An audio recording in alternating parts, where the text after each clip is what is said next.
بسم اللہ الرحمن الرحیم۔ مثالی بیوی کی چند نشانیاں۔ سب سے اہم بات یہ ہے کہ نبی کریم صلی اللہ علیہ وسلم کے ارشاد کے مطابق رشتہ کے انتخاب میں خواہ وہ لڑکے کا انتخاب ہو یا لڑکی کا، دینداری کو ترجیح دینی چاہیے۔ درج ذیل میں مثالی و نیک بیوی کی چند خوبیاں بیان کی جا رہی ہیں۔ شوہر کی فرما برداری کرے۔ ارشاد باری تعالیٰ ہے کہ نیک عورتیں وہ ہیں جو فرما بردار اور خاوند کی عدم موجودگی میں اللہ کی حفاظت میں مال آبرو کی حفاظت کرنے والی ہیں۔ سورۃ النساء۔ کریم صلی اللہ علیہ وسلم سے پوچھا گیا کہ سب سے بہترین عورتیں کون سی ہیں؟ آپ صلی اللہ علیہ وسلم نے فرمایا کہ وہ عورت جب شوہر اسے دیکھے تو خوش کر دے، اور جب شوہر حکم دے تو اس کی اطاعت کرے، اور اپنی جان مال میں شوہر کا ناپسندیدہ کام نہ کرے اور اس کی مخالفت نہ کرے۔ حسین ابن محسن سے روایت ہے کہ مجھے میری پھوپھی نے بتایا کہ میں کسی کام سے رسول اللہ صلی اللہ علیہ وسلم کی خدمت میں حاضر ہوئی تو آپ صلی اللہ علیہ وسلم نے پوچھا کہ یہ عورت کیا شوہر والی ہے؟ میں نے کہا ہاں۔ پھر آپ نے پوچھا شوہر کے ساتھ تمہارا رویہ کیسے ہے؟ میں نے کہا کہ میں نے کبھی اس کی اطاعت اور خدمت میں کسر نہیں چھوڑی سوائے اس چیز کے کہ جو میرے بس میں نہ ہو۔ پھر آپ صلی اللہ علیہ وسلم نے پوچھا کہ اچھا یہ بتاؤ تم اس کی نظر میں کیسی ہو؟ یاد رکھو وہ تمہاری جنت اور جہنم ہے۔ مسند احمد۔ عورت کی محبت اور اس کی اطاعت کا سب سے زیادہ حقدار شوہر ہے۔ اس کا اندازہ اس بات سے بخوبی لگایا جا سکتا ہے کہ نماز عبادت کی نہایت اعلیٰ قسم ہے اور سجدہ اس کی چوٹی ہے، لیکن شریعت نے شوہر کا مقام و مرتبہ واضح کرنے کے لیے اتنی اونچی مثال بیان کیا ہے۔ سیدنا ابو ہریرہ رضی اللہ تعالیٰ عنہ سے روایت ہے کہ نبی کریم صلی اللہ علیہ وسلم نے فرمایا کہ اگر اللہ کے سوا کسی اور کو سجدہ کرنے کا حکم دیتا تو میں بیوی کو اپنے شوہر کو سجدہ کرنے کا حکم دیتا۔ سنت ترمذی و مسند احمد مستدرک حاکم۔ پھر آپ صلی اللہ علیہ وسلم نے فرمایا کہ اس ذات کی قسم جس کے ہاتھ میں محمد کی جان ہے، عورت اپنے رب کا حق ادا نہیں کر سکتی جب تک وہ اپنے شوہر کا پورا حق ادا نہ کرے، حتیٰ کہ شوہر اگر اسے بلائے اور وہ سواری پر ہو تب بھی اپنے آپ کو نہ روکے۔ صحیح حدیث میں ہے کہ جس شوہر کو عورت سے تکلیف پہنچتی ہے جنت کی حوریں اسے بد دعا دیتی ہیں۔ یہ واضح رہے کہ مرد کی اطاعت صرف جائز کاموں میں ہوگی، حرام کاموں میں اس کی مخالفت ضروری ہے۔ نبی کریم صلی اللہ علیہ وسلم کے ارشاد ہے کہ اللہ کی نافرمانی میں مخلوق کی اطاعت نہیں کی جائے گی۔ ستر و حجاب کی مکمل پابندی کریں۔ مسلمان عورت کے لیے پردہ اسلام کی خصوصیات اور اس کے محاسن میں سے ہیں۔ پردہ میں مسلمان عورت کی عزت و ناموس کی حفاظت ہے۔ پردہ ایک رحمت ہے۔ اسلام نے عورت کو انتہائی بیش قیمت متاع قرار دیا، اس لیے اس کی حفاظت و صیانت کا خصوصی اہتمام کیا ہے۔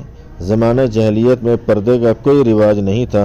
پردہ صرف اور صرف اسلامی حکم ہے۔ شوہر کی اجازت کے بغیر نفلی روزہ نہ رکھے۔ نبی کریم صلی اللہ علیہ وسلم فرماتے ہیں کہ کوئی عورت اپنے شوہر کی موجودگی میں اس کی اجازت کے بغیر نفلی روزہ نہ رکھے۔ شوہر کی اجازت کے بغیر کسی کو گھر میں داخل ہونے کی اجازت نہ دے۔ نبی کریم صلی اللہ علیہ وسلم کے ارشاد ہے کہ جب بھی کوئی مرد کسی اجنبی عورت کے ساتھ خلوت میں ہوتا ہے تو ان میں تیسرا شیطان ہوتا ہے۔ ترمذی۔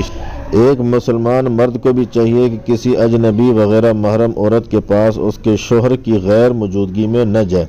نبی کریم صلی اللہ علیہ وسلم کے ارشاد ہے کہ کوئی مرد کسی اجنبی عورت کے ساتھ بغیر محرم کے تنہائی میں نہ ہو۔ بخاری و مسلم۔ شوہر کی اجازت کے بغیر کسی غیر محرم سے بات نہ۔ ارشاد ربانی ہے کہ اے ازواج نبی تم دیگر عورتوں کی طرح نہیں ہو۔ اگر تمہیں خوف ہے پس تم اپنی آواز میں لچک نہ پیدا کرو جس سے مریض دل انسان لالچ کر بیٹھے، اور تم بھلی اور درست بات کرو۔ سورۃ الاحزاب۔ عورت کی آواز بھی پردہ ہے اور وہ اجنبی مرد کے ساتھ ان شرائط کے ساتھ بات۔ نمبر 1، آواز میں لچک، شیرینی اور مٹھاس نہ ہو۔ نمبر 2، صرف بقدر ضرورت بات کرے۔ نمبر 3، پردے کی اوٹ سے بات کرے۔ ارشاد ربانی ہے کہ جب تم ان ازواج مطہرات سے کوئی چیز مانگو تو پردے کے پیچھے سے مانگو، یہ تمہارے اور ان کے دلوں کے لیے کامل پاکیزگی ہے۔ سورۃ الاحزاب۔ اس آیت میں اگرچہ ازواج مطہرات سے خطاب کیا گیا ہے مگر یہ حکم امت کی ساری خواتین کو شامل ہے۔ جب امت کی ماؤں سے پردے کی اوٹ سے مانگنے کا حکم دیا گیا ہے جبکہ وہاں شک و ریب کی کوئی گنجائش نہیں، تو وہ خواتین جنہیں یہ مقام شرف حاصل نہیں ان پر پردہ کرنا ضروری معلوم ہوتا ہے۔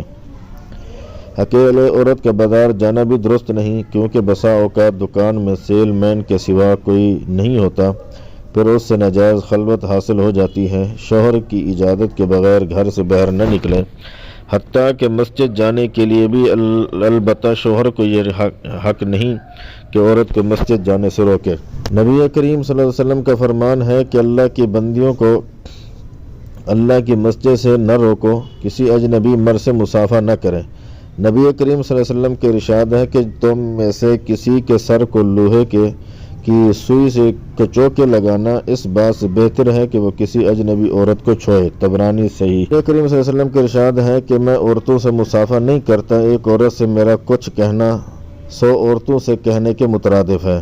مسند احمد ترمذی شریف۔ شوہر کے مال کی حفاظت کرے۔ نبی کریم صلی اللہ علیہ وسلم کے ارشاد ہے تم میں سے ہر ایک نگہبان ہے، اس سے اس کی رعایا کے بارے میں باز پرس ہو۔ شوہر سے اس کی طاقت اور اپنی ضرورت سے زیادہ کا مطالبہ نہ کریں، اسے اس بات پر یقین ہونا چاہیے کہ اصل دل کی امیری ہے اور صبر و قناعت باعث سعادت ہے۔ اگر عورت کا مقصد زیب و زینت ہی ہو جائے تو اس وقت ہلاکت یقینی ہو جاتی ہے۔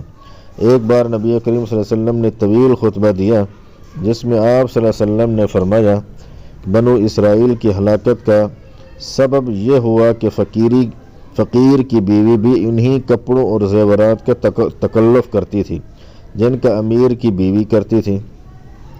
شوہر سے حرام چیزوں کا مطالبہ نہ کرے۔ شریعت نے جو چیز حرام ممنوع قرار دی ہے، شوہر سے وہ چیزیں گھر لانے کا مطالبہ نہ کرے۔ سیدہ عائشہ صدیقہ رضی اللہ تعالیٰ عنہا سے روایت ہے کہ اللہ کے رسول کسی سفر سے واپس ہوئے، میں نے کندہ تصویروں سے آراستہ ایک چادر سے گھر کی دیوار کو ڈھک رکھا تھا۔ جب اللہ کے رسول کی اس پر نگاہ پڑی تو آپ صلی اللہ علیہ وسلم نے اسے نوچ کر پھینک دیا۔ فرمایا قیامت کے دن سب سے شدید عذاب ان لوگوں کو ہوگا جو اللہ کی خلقت کی ہمسری کرتے ہیں۔ حضرت عائشہ صدیقہ فرماتی ہیں کہ پھر ہم نے اس کے 1 یا 2 تکے بنا لیے، بیوی شوہر کی شکر گزار ہو۔ نبی کریم صلی اللہ علیہ وسلم فرماتے ہیں کہ اللہ تعالیٰ ایسی عورت کی طرف نہیں دیکھے گا جو اپنے شوہر کا شکر ادا نہیں کرتی۔ ایک حدیث میں آپ صلی اللہ علیہ وسلم نے فرمایا اے عورتوں تم صدقہ کرو، میں نے تمہیں جہنمیوں میں زیادہ تر عورتوں کو دیکھا ہے۔ کسی نے پوچھا کیوں؟ فرمایا کہ تم لعنت بہت کرتی ہو اور شوہروں کی ناشکری کرتی ہو۔ بخاری شریف۔ یاد رہے کہ شکر سے نعمتیں نہ صرف برقرار رہتی ہیں بلکہ مزید نعمتیں ملتی ہیں، جبکہ ناشکری انتقام و عذاب کا پیش خیمہ ہے۔ بیوی شوہر کے والدین اور بہنوں کے ساتھ حسن سلوک سے پیش ہے۔ شوہر کے والدین اور بہنوں کی عزت تکریم خود شوہر کی تکریم اور عزت ہے۔ ذات اور پرورش کرے۔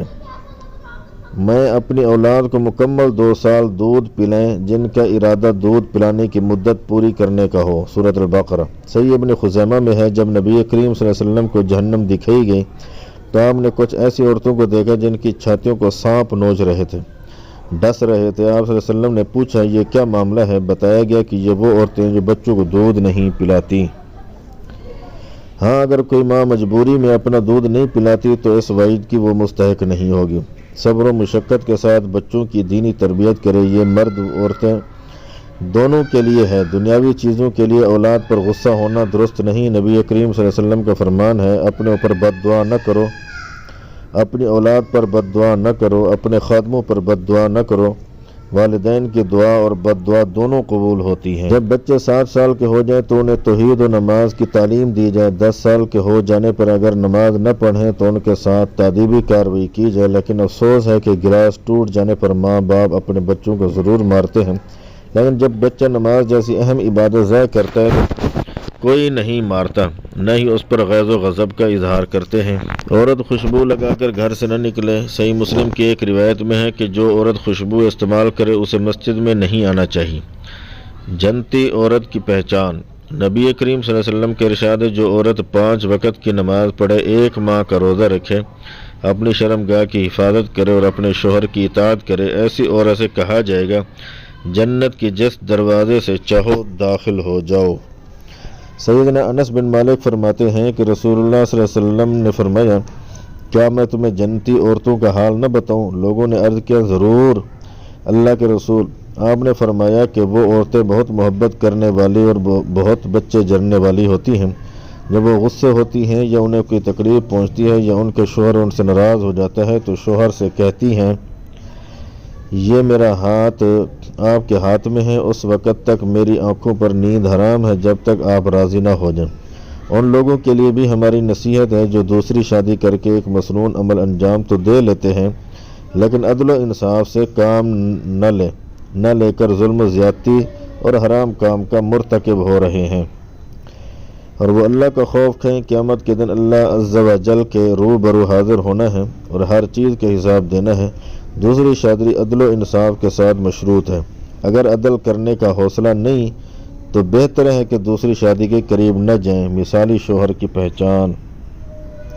بیوی سے حسن سلوک کرنے والا بہترین شوہر ہے، آزمائش اور مصیبت میں صبر کرنے والا بہترین شوہر ہے، بیٹیوں اور بیٹوں کو دینی تعلیم دلانے اور اچھی تربیت کرنے والا بہترین شوہر ہے، بیوی کے معاملے میں درگزر کرنے والا، نرمی سے کام لینے والا اچھا شوہر ہے، بیوی بچوں پر خوش دلی سے خرچ کرنے والا اچھا شوہر ہے، گھر کے کام کاج میں بیوی کا ہاتھ بٹانے والا بہترین شوہر ہے۔